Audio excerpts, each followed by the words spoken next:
Taloq qilish huquqini ayoliga o'tinib berish. Savol. Assalomu alaykum ustoz. Bir ayol eriga agar taloq qilish huquqim bo'lsa, seni taloq qilatdim degan. Andin undaq bo'lsa taloq qilish huquqini sana berdim degan. Andin ayol sen taloq degan. Bu taloq kuchga egimi? Javob. Va alaykum assalom va rahmatullohi va barakatuhu. Barliq hamd sanolar Janobi Allohga bo'lsin. Durud va salomlar payg'ambarimizga, u zotning oila tavobatlarga, ashablarga va u zotga toki qiyomatgacha ergashganlarga bo'lsin. Er kishining taloq qilish huquqi bor. Er kishi bu huquqni o'zi ishlasimi bo'ladi, boshqalarni vakil qilsimi bo'ladi, boshqalarga topshirsimi bo'ladi.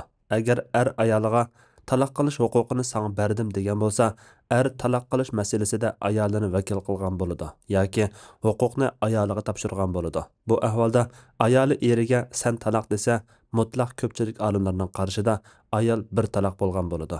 Ya'ni ayol o'zini bir taloq qilgan bo'ladi. Chunki bu yerda taloq qilindigani er emas ayol. Shunga iboraning to'g'risi u ayol undaqda men o'zimni taloq qildim desa to'g'ri ibora qo'llangan bo'ladi. Lekin huquq menga o'tdi deb qarag'achqa o'rin almashib qoldik deb shundaq degan gap. İmam İbn Qudama rahmetullahi alayh er kishining ya o'zi taloq qilish, ya taloq qilish ishida birini vakil qilish yoki uni ayoliga topshirib, ashu ayolning ixtiyorligiga qo'yib berish ixtiyorligi bor. Bunun dalili shuki, Rasululloh sallallohu alayhi va sallam ayollarga ixtiyorlikni berganda, ayollari Rasululloh bilan birga qilishni tanlagan degan. İmam Navaviy rahmetullahi alayh bir ayolni taloq qilish ishida boshqa bir ayolni vakil qilish jalliqroq qarashda to'g'ri bo'ladi. Shundaqla u ayolga o'zini taloq qilish ishini topshirsimi to'g'ri bo'ladi degan. Ya'ni er yat bir ayolga o'zining ayolini taloq qilib etish ishini topshirsa, u ayol u erning ayolini taloq qilib etsa to'g'ri bo'ladigan ahvolda o'zining ayoliga o'zini taloq qilish ishini topshirsa, albatta to'g'ri bo'ladi. Chunki bu ayol yat ayoldan tuvan emas. İmam Tirmizi bu meseledeki qarashlarni bayon qilib mundaq degan. Ahli ilmlar erning taloq qilish huquqi sening qo'lingda degan so'zi haqida ixtiloflashgan bo'lib, Rasululloh sallallohu alayhi va sallamning sahobalaridan va keyingi ba'zi ahli ilmlar bir taloq tushgan bo'ladi degan. Bularning ichida Umar ibn Xattob radhiyallohu anhu, Abdullah ibn Mas'ud radhiyallohu anhularmi bor. Bu qarash tabiinlar va undan keyingilardan xali ko'p ahli ilmlarning qarashidir. Osman ibn Affan bilan Zayd ibn Sabit radhiyallohu anhular ayolning qilgan hukmi hisob, ya'ni ayol qancha taloq desa shuncha taloq tushidi degan.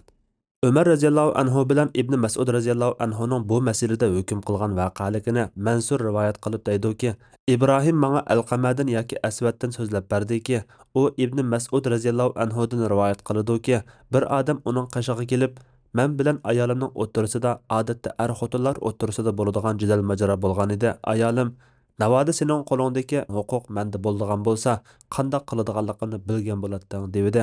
Mening qo'limdagi huquq senda desam, undaq bo'lsa sen 3 taloq dedi. Deganda Ibn Mas'ud radhiyallohu anhu uningga bir taloq bo'libdi deb qarayman. Sen qaytarib olishga haqliq. Men yaqinda mu'minlarning amiri Umar bilan uchrashaman. Uningdan so'rab baqay degan. Onun bilan uchrashib, vaqalikning jarayonini uning so'zlab berganda, Umar radhiyallohu anhu Allah erlarning jazosini bergay. Allah erlarning jazosini bergay. Ular qo'llaridagi huquqni og'zining tutami yo'q ayollarga tutqizib qo'ygani nimasi? Sen nima deding deb so'raganda, Ibn Mas'ud radhiyallohu anhu bir taloq bo'pti deb qarayman. Sen qaytarib olishga haqliq dedim degan. Umar radhiyallohu anhu buni anglab, menmi shunda qarayman. Agar uningdan boshqacha qaragan bo'lsang, to'g'ri qarashni topolmagan bo'lading dedi. Bu vaqalikni rivoyat qilgan Mansur deydi. Shuning bilan men Ibrohimga Amsa Ibn Abbas radhiyallohu anhuma Allah o ayolni barakatdan mahrum qilsin. O ayol o'zimni taloq qildim degan bo'lsa kashki deydigo desam, Ibrohim u ikki xil ibora o'xshash dedi. Yana bir rivoyatda Ibrohim ayoli eriga sen taloq desa bir taloq bo'ladi. Ayol men taloq desin yoki sen taloq desin ikki ibora o'xshash degan. Al-Qasim ibn Muhammad Zayd ibn Sabit radhiyallohu anhudan rivoyat qiladi-ki, u ayolini taloq qilish huquqini ayolining qo'liga tutqizgan. Andin ayoli o'zini 3 taloq qilgan bir er haqida u bir taloq bo'ladi degan. Xalifa Umar ibn Abdul Aziz Bani Tamim qabilasidan bo'lgan ayolini taloq qilish huquqini ayolining qo'liga tutqizgan bir kishi haqida agar ayol huquqni olmay eriga qaytarib bersa hech gap yo'q. Agar o'zini taloq qilsa bir taloq bo'ladi. Eri uni amriga qaytarib olaydi deb maktub yozgan. Demak, ayollarning qilgan taloqi kuchga ega, lekin bu bir taloq qandaq taloq? O'zil kesil ajrab ketadigan bain taloqmi yoki qaytarib olaydigan raj'iy taloqmi? imom Abu Hanifa rahmatullahi alayhi bilan shogirdlari taloq qilish huquqini sanga berdim yoki taloq ixtiyorligi sanda degan ahvolda ayol ajrashishni tanlasa yoki taloq qilsa bir bain taloq tushidi deb qaragan. Ya'ni ayolini xohlagancha qaytarib olmaydi. Faqatla yangi boshdan nikoh va to'yliq bilan andin uy tutalaydi deb qaraydi. Ya'ni ba'zi olimlar qaytarib oladigan bir raj'iy taloq tushidi deb qaragan. Yuqorida Hazrati Umar ibn Mas'ud radhiyallohu anhulardan yana xalifa Umar ibn Abdul Azizdan qaytarib oladigan raj'iy taloq bo'ladi degan qarash kelgan bo'lg'achqa mushu qarashni alsaq bo'ladi.